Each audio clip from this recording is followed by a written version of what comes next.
Welcome student, 2024-25 শিক্ষাবর্ষের কন্যাশ্রীর K2 অর্থাৎ 25,000 টাকার যে বৃত্তি পাওয়া যায় সেই ফর্ম কিন্তু চলে এসেছে। যে সমস্ত ছাত্রীদের জন্ম তারিখ 1/4/2006 থেকে 31/3/2007 তারিখের মধ্যে তারা অবশ্যই তাদের কন্যাশ্রী আইডি নিয়ে বিদ্যালয়ে যোগাযোগ করবেন।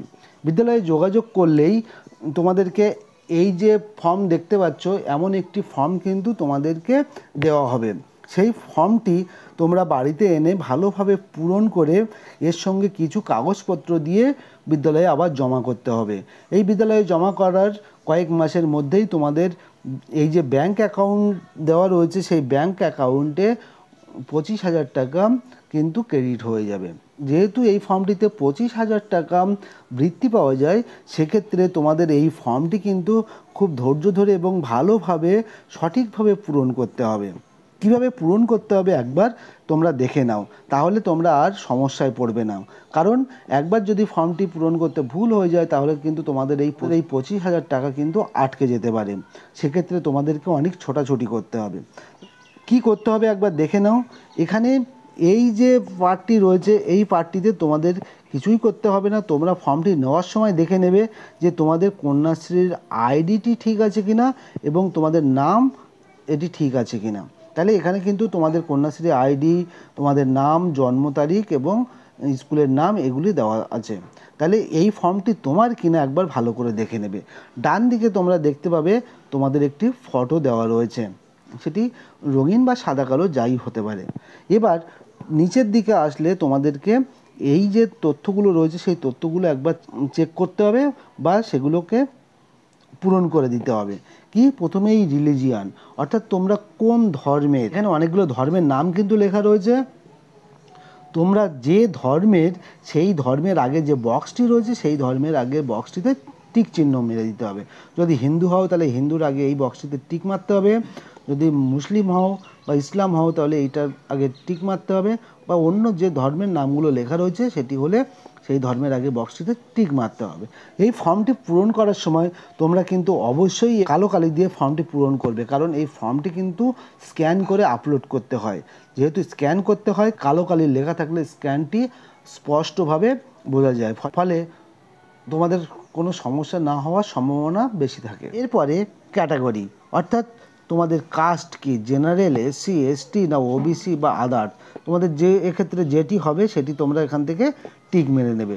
যদি জেনারেল হয় এ ঘর, এসসি হলে এই ঘর, এসটি হলে এই ঘর, ওবিসি হলে এই ঘর, বা অন্যান্য যদি থাকে তাহলে এই ঘর। তাহলে এখান থেকে তোমাদের যে কাস্ট সেই কাস্টটি এখান থেকে তোমরা সিলেক্ট করে নেবে। এরপরে এখানে স্ট্যান্ডার্ড অর্থাৎ তোমরা কোন ক্লাসে পড়াশুনো করো। যেহেতু 8 থেকে কন্যাশ্রী শুরু হয়, সেক্ষেত্রে এখানে 8, 9, 10, 11, 12 এবং কলেজ এই অপশানগুলো দেওয়া রয়েছে। তোমরা যে যে ক্লাসে বা স্ট্যান্ডার্ডে পড়াশুনো করো এখান থেকে অপশান থেকে সেই স্ট্যান্ডার্ডটি এখান থেকে তোমাদেরকে সিলেক্ট করে নিতে হবে। এরপরে স্ট্যান্ডার্ডের পরে এখানে পরের অপশানটিতে এই যে both father and mother deceased অর্থাৎ বাবা মা দুজনেই মৃত, সেরকম হলে এখানে ইয়েস করতে হবে, না হলে এটিতে নো করতে হবে। অর্থাৎ বাবা মার মধ্যে যদি কেউ একজন বেঁচে থাকেন তাহলে এটিতে কিন্তু নো করে দিতে হবে। এবার ডিফারেন্টলি এবেল অর্থাৎ শারীরিকভাবে যদি প্রতিবন্ধী হয়ে থাকো তাহলে এখানে ইয়েস করতে হবে। আর ইয়েস করলে অবশ্যই তোমাদেরকে কিন্তু একটি সার্টিফিকেট এই ফর্মের সঙ্গে জমা দিতে হবে, এবং এই ঘরটিতে কত শতাংশ প্রতিবন্ধী সেই শতাংশটি এখানে লিখতে হবে। যদি শারীরিক প্রতিবন্ধী না থাকো বা সার্টিফিকেট না থাকে তাহলে এই নো এটিতে টিক চিহ্ন মেরে দেবে। এরপরে আধার কার্ড, আধার কার্ড যদি থাকে তাহলে অবশ্যই ইয়েস, বেশিরভাগ সবার ক্ষেত্রেই আধার কার্ড আছে তাই এখানে ইয়েসে টিক মেরে দিতে হবে। এবার এইখানে এই যে 12টি ঘর রয়েছে এখানে 12টি ঘরে কিন্তু তোমাদেরকে এই আধার নম্বর এইভাবে প্রত্যেকটি 12টি ঘরে এই আধার নম্বরটি লিখে যেতে হবে। এরপরে মোবাইল নম্বর, তোমাদের মোবাইল নম্বর যে সচল মোবাইল নম্বর যদি থাকে সেটি কিন্তু এখানে দিতে হবে। অর্থাৎ এর আগে যে মোবাইল নম্বরটি কন্যাশ্রী ফর্ম পূরণের সময় দিয়েছিলে সেটি হয়তো বন্ধ হয়ে গেছে, তোমরা মেসেজ পাচ্ছ না, সেক্ষেত্রে তোমাদেরকে একটি নতুন মোবাইল নম্বর যদি অ্যাড করতে হয় তাহলে এখানে দিতে হবে। না হলে যদি পুরানো নম্বর যদি সচল থাকে তাহলে সেই নম্বরটিও এখানে বসাতে পারো। তাহলে একটি সচল মোবাইল নম্বর এখানে তোমাদেরকে বসাতে হবে। তাহলে এইভাবে তোমরা কিন্তু এই 10টি মোবাইলের সংখ্যা কিন্তু এখানে বসিয়ে দেবে। এরপরে তোমরা তোমাদের পাসবইটি বার করবে। পাসবইটি বার করে তোমরা দেখে নেবে যে এই যে ব্যাংক অ্যাকাউন্টটি ডিটেলস দেওয়া আছে এই ব্যাংকের সঙ্গে তোমাদের পাসবইয়ের মিল আছে কিনা। যদি মিল না থাকে তাহলে বিদ্যালয়ের সঙ্গে অবশ্যই দেখা করবে। এবার অ্যাপ্লিক্যান্ট কন্ট্যাক্ট ডিটেলস, অর্থাৎ তোমাদের এখানে এবার অ্যাড্রেস লিখতে হবে। কীরকম? প্রেজেন্ট অ্যাড্রেস, হাউস নম্বর, অর্থাৎ যদি তোমাদের ঘরের নম্বর তোমাদের জানা থাকে এখানে দিয়ে দেবে, না হলে এটা না দিলেও কোনো অসুবিধা নেই।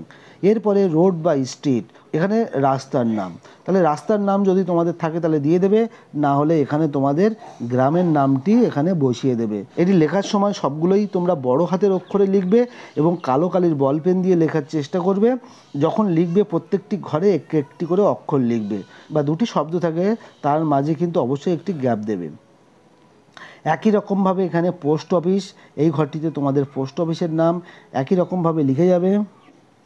পুলিশ স্টেশন, ডিস্ট্রিক্ট, স্টেট, এইগুলো কিন্তু তোমাদেরকে লিখতে হবে। শেষে এই ঘরটিতে পিন নম্বর তোমরা বসিয়ে দেবে। তোমরা এই যে অ্যাড্রেসটি লিখেছো এই অ্যাড্রেসটি যদি তোমাদের পার্মানেন্ট অ্যাড্রেস হয়ে থাকে তাহলে নিচে আর কিছুই লেখার প্রয়োজন নেই। এই যে সেম অ্যাজ প্রেজেন্ট অ্যাড্রেস এটিতে শুধুমাত্র টিক মেরে দিতে হবে। টিক মারলেই কিন্তু তোমাদের আর এখানে কিছুই লিখতে হবে না। কিন্তু যদি তোমাদের প্রেজেন্ট অ্যাড্রেস আর পার্মানেন্ট অ্যাড্রেস যদি আলাদা থাকে তাহলে আবার কিন্তু এখানে যেমনভাবে গ্রামের নাম, post office, police station, district, state সব লিখেছো এগুলো আবার সব লিখতে হবে। এরপরে তোমাদেরকে চলে যেতে হবে দ্বিতীয় পেজে। এই দ্বিতীয় পেজে এলেই এখানে কিন্তু একটি নম্বর দেখতে পাবে, সিরিয়াল নম্বর। এই নম্বরটি কোনোভাবেই যাতে নষ্ট না হয় সেটা কিন্তু তোমরা খেয়াল রাখবে, কারণ এই নম্বরটি কিন্তু নষ্ট হলে তোমাদের ফর্মটি বাতিল হয়ে যাবে। তাই এই নম্বরটি যাতে কোনো রকমভাবে নষ্ট না হয় সেটি তোমরা খেয়াল রাখবে। এরপরে ফর্মের উপরের দিকে কিছু অংশ রয়েছে যেগুলোতে কেবলমাত্র টিক চিহ্ন মারতে হবে। যেমন এই যে যদি তোমরা যে হোমে থেকে থাকো, অর্থাৎ যদি কোনো ছাত্রী অল্প বয়সে কোনো অপরাধমূলক কাজ করে থাকে তাহলে তাদেরকে জুভেনাইল হোমে অর্থাৎ যে হোমে রেখে পড়াশুনো করার ব্যবস্থা করা হয় সেই হোমে যদি থেকে থাকো তাহলে এখানে টিক মারতে হবে। বেশিরভাগ ছাত্রছাত্রীদের ক্ষেত্রে এটি কিন্তু হবে না, তাই এখানে কিছু করার দরকার নেই। এরপরে নিচেরটিতে এই যে আনম্যারিড এটিতে অবশ্যই টিক চিহ্ন মারতে হবে। এটিতে কপি অফ বার্থ সার্টিফিকেট, আমাদেরকে অবশ্যই জন্ম সার্টিফিকেটের জেরক্স জমা দিতে হবে, এটি কিন্তু এখানে টিক মারতে হবে। এর নিচে যদি বাবা মা দুজনেই মারা গিয়ে থাকেন তাহলে এই পরের এই দুটি ঘরে তোমাদেরকে টিক মারতে হবে। যাদের বাবা মা দুজনের মধ্যে একজনও জীবিত আছেন তাদের কিন্তু এই দুটো ঘরে কিছুই করার প্রয়োজন নেই। এরপরে যদি ফিজিক্যালিভাবে হ্যান্ডিক্যাপ কোনো ছাত্রছাত্রী থাকে তাহলে এখানে কিন্তু টিক মারতে হবে এবং তোমাদেরকে সেই যে ফিজিক্যাল হ্যান্ডিক্যাপের যে সার্টিফিকেট সেই সার্টিফিকেটটি অ্যাটেস্টেড করে এই ফর্মের সঙ্গে জমা দিতে হবে। এরপরে তোমাদের এই যে কপি অফ ব্যাংক পাসবুক এটিতে অবশ্যই টিক চিহ্ন মারতে হবে। Copy of Aadhaar card attested by applicant এটিতেও অবশ্যই টিক মারতে হবে। এরপরে তোমাদের এই যে বাদিকে এই ঘরটিতে তোমার ডেট বসাতে হবে, অর্থাৎ যত তারিখে তুমি বিদ্যালয়ে জমা দিচ্ছ বা ফর্মটি পূরণ করছো সেটি। আর এই ঘরটিতে তোমাদেরকে সই করতে হবে, এখানে তোমাদের পিতা মাতা বা অভিভাবক সই করবেন। সই করার সময় অবশ্যই খেয়াল রাখতে হবে যে যেন পুরোপুরি বড় হাতের অক্ষরে সই না হয়ে যায়। সই যেমনভাবে করে ঠিক তেমনভাবেই সই করতে হবে। এরপরে এই পেজে তোমাদের আর কোনো কাজ নেই, তোমরা এবার 3 নম্বর পেজে চলে যাবে। এরপরে তোমাদের আধার কার্ডের নম্বরটি এই যে 12টি ঘর রয়েছে এই 12টি ঘরে 12টি আধার কার্ডের সংখ্যা কিন্তু বসিয়ে দেবে। একই রকমভাবে নিচের বাংলায় লেখা রয়েছে এখানেও কিন্তু ওই আধার কার্ডের সংখ্যা 12টি বাংলায় লিখে দেবে। এখানে নেম অফ দ্য অ্যাপ্লিক্যান্ট, এখানে তোমাদের নাম তোমরা এখানে লিখে দেবে। উপর এখানে ইংলিশে লিখবে, নিচে এখানে বাংলায় লিখে দেবে। আর এর উপরে এই সিগনেচার আধার নাম্বার হোল্ডার অর্থাৎ এই জায়গাটিতে তোমরা একটি ইংরেজিতে সই করবে, এখানে তোমরা একটি বাংলাতে সই করবে। এইভাবে তোমরা ফর্মটি পূরণ করবে। ফর্ম পূরণ করার পরে এই ফর্মের সঙ্গে তোমরা কি জমা দেবে তার আগে আমার চ্যানেলে যদি তোমরা নতুন হয়ে থাকো ভিডিওটি সাবস্ক্রাইব করে আমার সঙ্গে থাকো।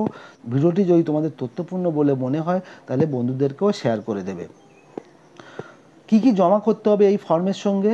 এই ফর্মের সঙ্গে তোমাদেরকে একটি আনম্যারিড সার্টিফিকেট জমা দিতে হবে। কোথা থেকে পাবে এই আনম্যারিড সার্টিফিকেট? পঞ্চায়েত বা পৌরসভা থেকে তোমাদেরকে একটি আনম্যারিড সার্টিফিকেট আনতে হবে।